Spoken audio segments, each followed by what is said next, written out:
importa onde você parou. Não importa o momento da vida em que você se cansou. O que importa é que é sempre possível recomeçar. É necessário recomeçar. Recomeçar é dar uma nova chance a si mesmo. É renovar as esperanças na vida e, o mais importante, acreditar em você de novo. Sofreu muito nesse período? Chorou muito? Foi limpeza da alma.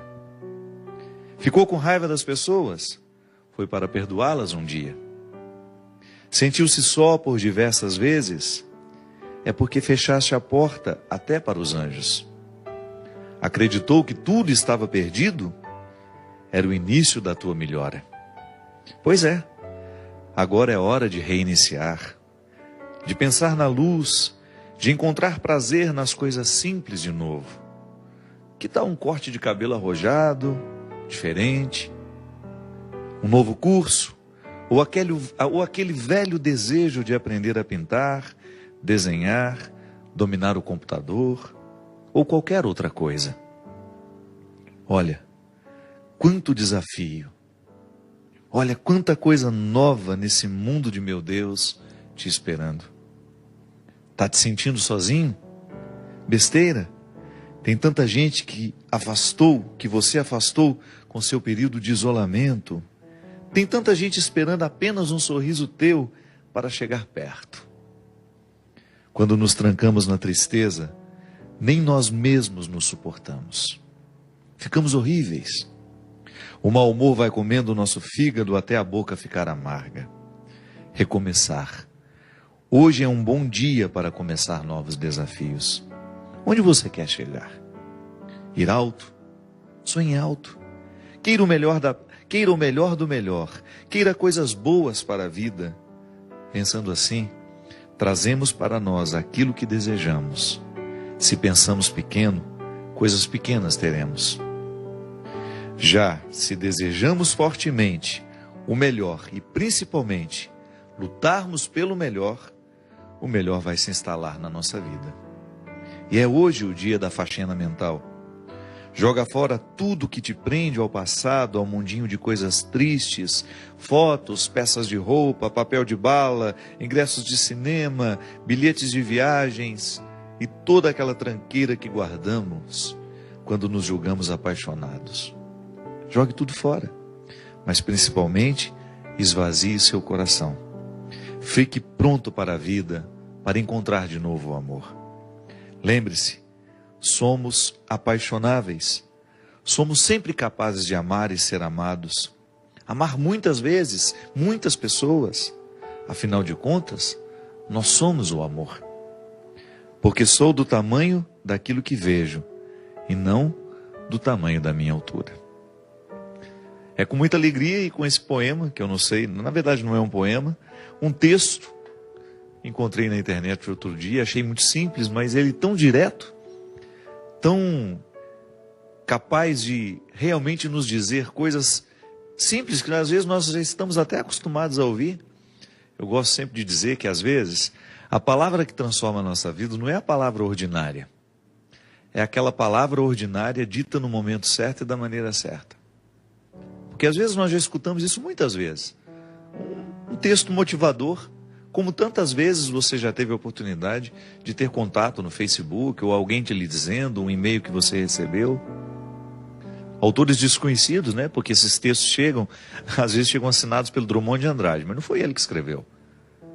Só para dar autoridade ao texto, às vezes as pessoas colocam um autor conhecido. Não.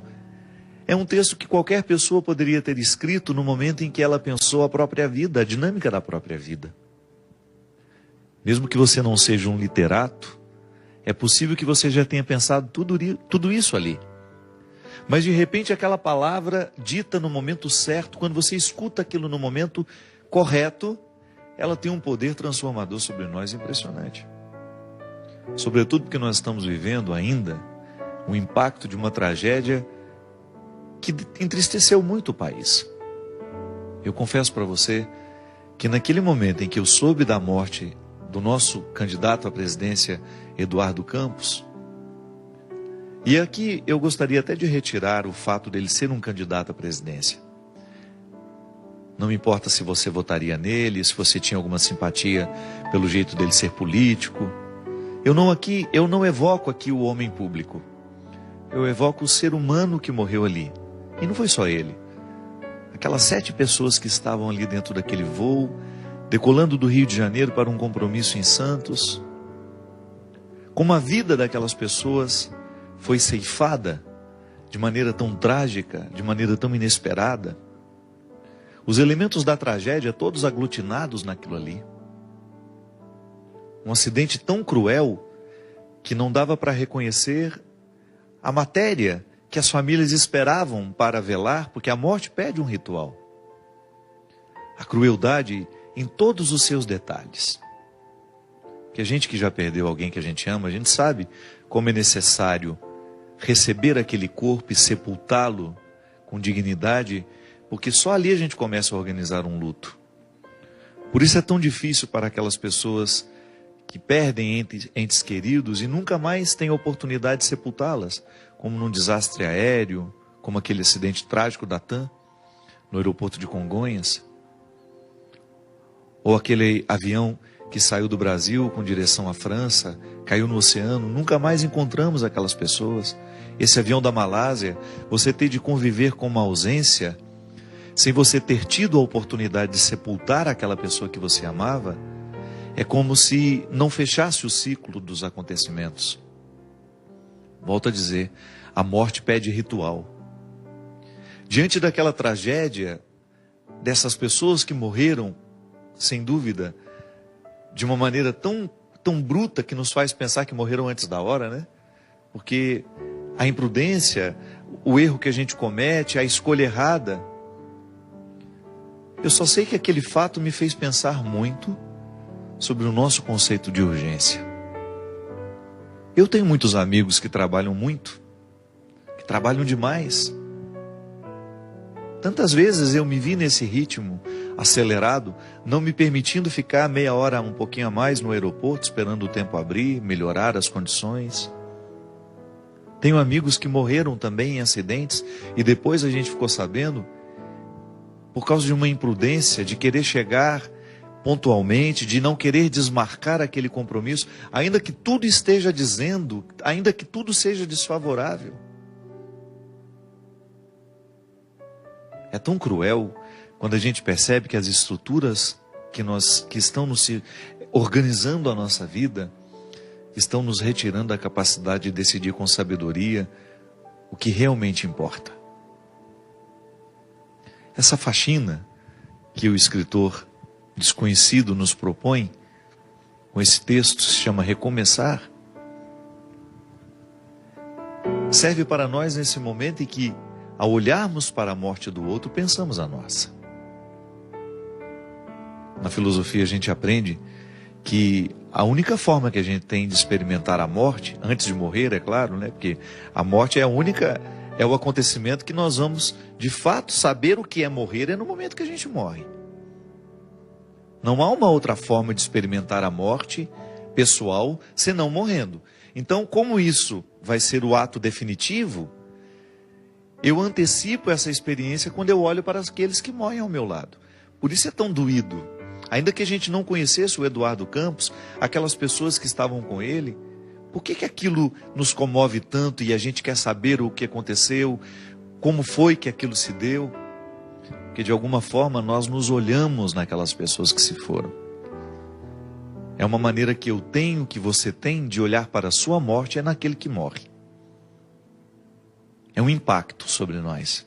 A morte dos outros nos impacta. E ao olhar, ao sentir esse impacto, é natural que você também passe a sua vida limpo. Ah, padre, mas eu não ando de avião. Mas você também corre os riscos diários.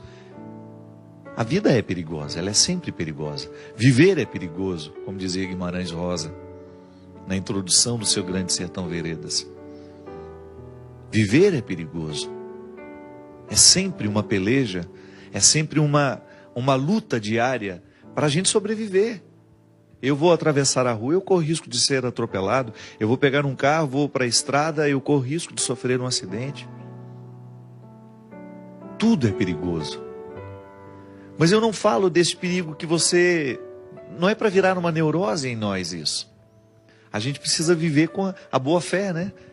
A primeira experiência de fé que nós fazemos é essa, é a natural. Não é uma experiência sobrenatural. Eu confio no outro. Eu confio no motorista do ônibus, eu confio no motorista do metrô, eu confio no piloto do avião,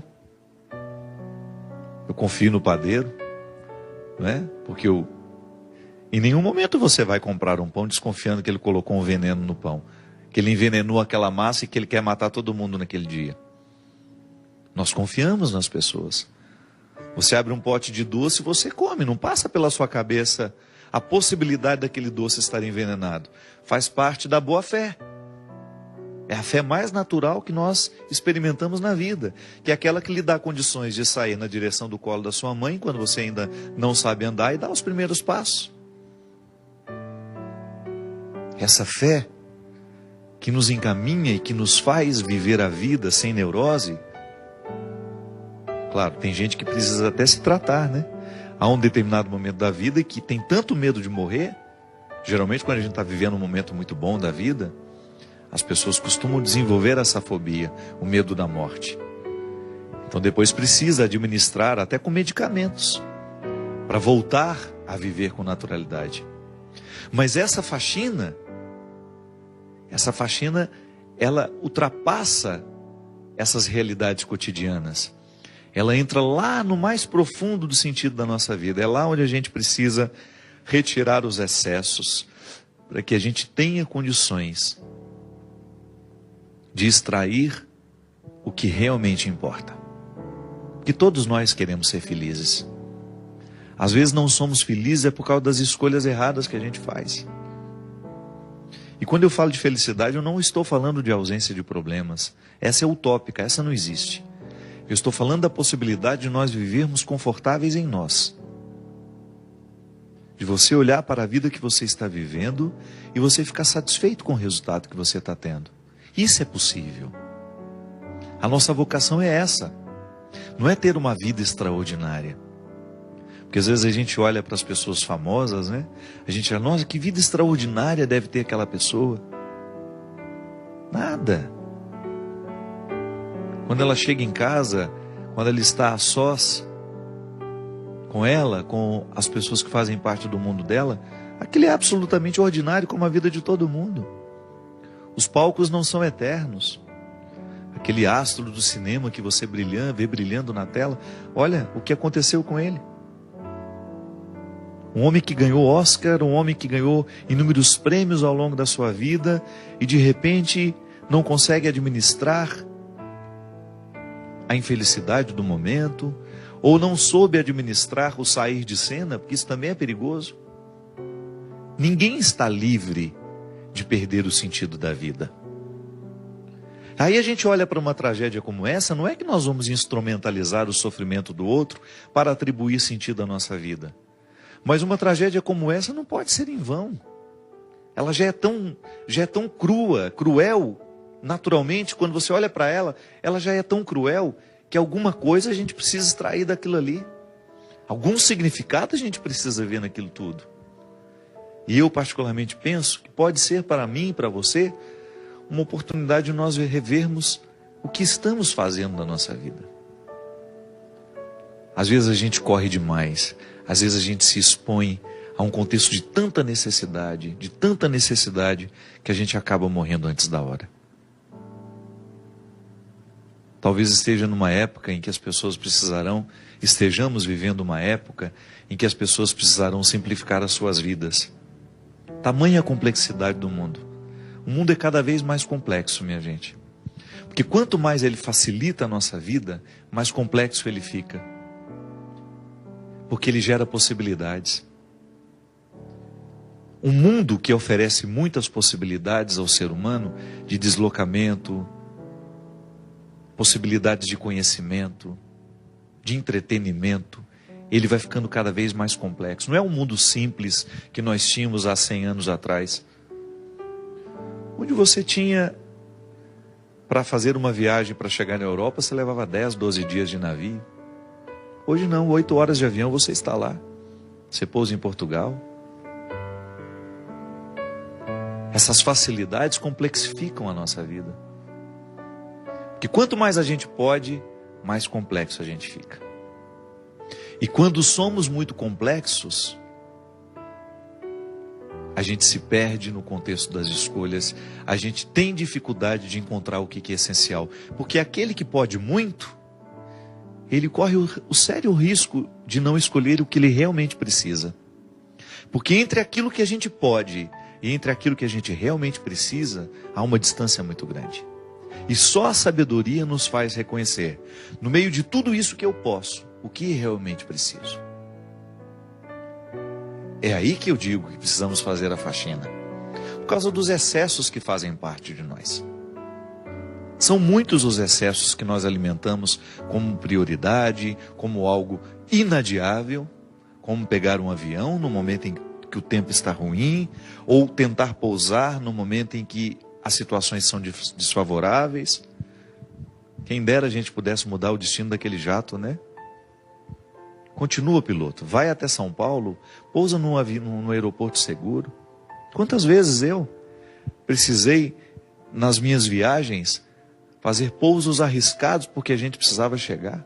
Eu não sei se hoje eu faria isso ou não, de verdade. Acho que é melhor a gente perder o compromisso. Ou então, no momento que nós estamos cansados demais, assumir, olha, eu não vou pegar essa estrada hoje. Eu não vou pegar essa estrada porque eu preciso dormir. Infelizmente, eu não chego amanhã a tempo. Sabe, a gente ter coragem de modificar a estrutura das urgências. Urgente é viver, minha gente. Urgente é voltar para casa, encontrar os filhos que a gente tem. Urgente é amar. E às vezes essa urgência, porque a gente quer chegar, nós somos capazes de parar hoje e esperar ali algumas horas, porque isso é urgente. Às vezes a gente confunde, né? Urgência não é você correr para chegar. A urgência é você querer chegar. Então, às vezes, porque eu quero realmente chegar, eu vou precisar dormir algumas horas para que eu tenha condições de chegar bem. Não me expor ao risco desnecessário, porque a vida já tem riscos demais. Aí por amor, como dizia o poeta, né? O escritor, o amor não desiste de nós. A gente pode até desistir dele, mas se tem uma coisa que você nunca vai perder na vida, é a insistência do amor por você. Ele quer abrigar o seu coração, porque nós somos feitos para isso. Pode observar, os momentos em que você mais foi feliz na vida foi o momento que você amou intensamente. Não foi o momento que você ganhou dinheiro, não foi o momento que você fez sucesso. Mesmo porque o dinheiro e o sucesso, essas coisas só têm sentido se você tem pessoas que te amam ao seu lado. Jesus já falava isso, que o dinheiro só tem sentido se for para gastar com as pessoas que nós amamos. Então de nada vale você ter construído toda uma estrutura se lhe faltam pessoas que ajudem a significar essa estrutura construída. Isso é urgente. É você administrar a sua vida para que você tenha condições de estar mais tempo ao lado dos que você ama. Eu me lembro que há uns 3, 4 anos atrás, não sei se foi na Suécia ou na Suíça, em que as pessoas estavam escolhendo ganhar menos e viver melhor. Como é que ganhavam menos? Diminuíam um tanto do trabalho que fazia. Porque é assim mesmo, chega um momento em que você descobre que o essencial, o que realmente importa, se opõe muito ao jeito como nós vivemos. Então eu quero estar ao lado dos meus filhos, eu quero vê-los crescer, então eu tenho que diminuir o tanto que eu trabalho. Eu tenho que abrir mão de alguma coisa. É que, na verdade, a sociedade de consumo nos coloca dentro de um movimento que a gente não sabe onde vai parar. É uma pergunta que às vezes a gente nem se faz. Quanto eu custo todo mês? E esse quanto eu custo não fecha. Se você quiser custar cada vez mais, é só você ir agregando situações complexas. É só você ir agregando mais realidades que de repente o mundo lhe ofereça. Você pode. Então você vai incrementando a sua vida de um jeito. Uma casa aqui, uma casa ali, um apartamento aqui, isso ali, 2 carros. E você vai multiplicando o seu gasto e você vai perdendo o direito de desacelerar. Ou então as pessoas que são dependentes de você. Às vezes é assim mesmo. É tanta gente que depende de nós que a gente não tem o direito nem de adoecer. Aí é a hora de você distribuir as responsabilidades, né? Olha, o bem-sucedido, né, de uma casa, você corre o risco de viver a vida inteira sendo aquele que vai suprir as necessidades de todos. Porque todo mundo olha para ele como se ele tivesse a obrigação de dar conta da vida financeira de todo mundo dentro daquela casa. Distribuir bem essas realidades, essas responsabilidades, para você ter condições de fazer essa sua faxina. Volto a dizer, uma tragédia como essa tem de fazer a gente pensar na qualidade de vida que nós estamos tendo. Não dá para desperdiçar a vida assim, minha gente. Ela é preciosa demais. A vida é muito preciosa. E nós não podemos julgá-la assim pela janela. Eu não estou dizendo que o nosso querido Eduardo desperdiçou a vida dele, não. Foi um homem brilhante em tudo que fez, deixou uma família linda. Tive a oportunidade de conhecer o próprio Eduardo em 2 oportunidades que nos encontramos. Numa delas até tomamos um café juntos em Brasília. Eu estava no mesmo hotel que ele. Um pai de família, os filhos estudam no Colégio Damas em Recife. Escutei das próprias irmãs lá como é uma família bonita, como é uma família verdadeiramente cristã. E naquele momento, ele morreu fazendo o que ele amava. Ele tinha um projeto de vida. Não cabe nenhum julgamento para nós, para ele, julgar o que ele escolheu, não é isso não. O julgamento é para nós, a maneira como nós administramos a nossa vida.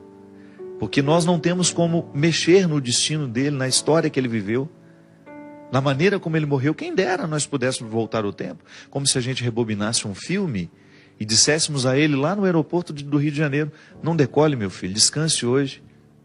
Fique aí no hotel com a sua esposa, com seus filhos. Foi o que eu fiz com um amigo meu que é candidato também. No momento daquela tragédia, a primeira coisa que eu fiz, mandei uma mensagem para ele.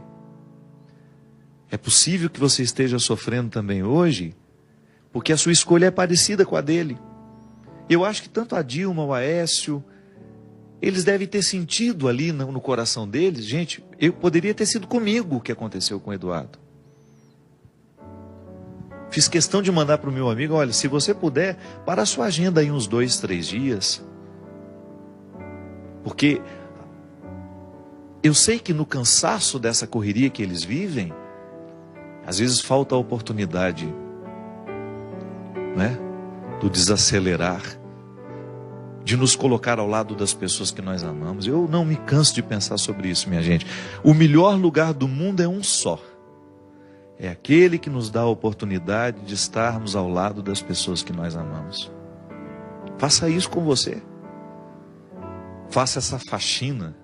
Tenha a coragem de mexer na estrutura da sua vida para que você tenha condições de beneficiar você, aqueles que estão ao seu lado. Vamos parar de viver. Ou então vamos tentar começar a mudar essa estrutura louca de vida em que nós estamos mergulhados nela. Essa estrutura é perigosa demais, ela nos leva antes da hora. Ela nos distancia do essencial. Tenha coragem de parar a sua agenda por uns 2, 3 dias e dizer: vou reconfigurar a minha estrutura. Eu vou pensar melhor nas minhas escolhas. Vou cuidar um pouco mais do meu coração. Vou dar um pouco mais de oportunidade ao meu coração para ser inteiro. Não é? Porque às vezes a gente vai vivendo tão esfacelado, e aí a tristeza vem e a gente não sabe porquê, a angústia chega, a gente não sabe porquê. Porque no fundo, nós sabemos que escolhemos errado. No fundo, o coração se acusa. Em última instância, seremos levados a um tribunal, onde nós seremos réu e juiz. E lá, a sentença será dada por nós mesmos. Como se fôssemos 2 personagens num único momento. Eu sou o réu, eu sou o juiz. E ali eu terei de dizer a mim mesmo, ao juiz que sou, o réu diz ao juiz: o que fez da própria vida e escutará do juiz a sentença. Se estaremos condenados ou se estaremos libertos. Porque o que nos aprisiona e o que nos liberta é a nossa consciência. É quando a gente deita a cabeça no travesseiro e consegue dormir com aquilo que escolheu viver, com aquilo que escolheu ser. Esse é o julgamento que todos nós deveríamos enfrentar diariamente. No dia de hoje, como foi que eu vivi? Mereço ser absolvido ou mereço uma condenação? Não uma condenação que me reifique, que me paralise. Não. Uma condenação que me permita refletir e me fazer melhor para assumir o dia de amanhã com um pouco mais de sabedoria, com um pouco mais de inteligência. Nós vamos para um rápido intervalo e a gente volta já já com o programa de Direção Espiritual.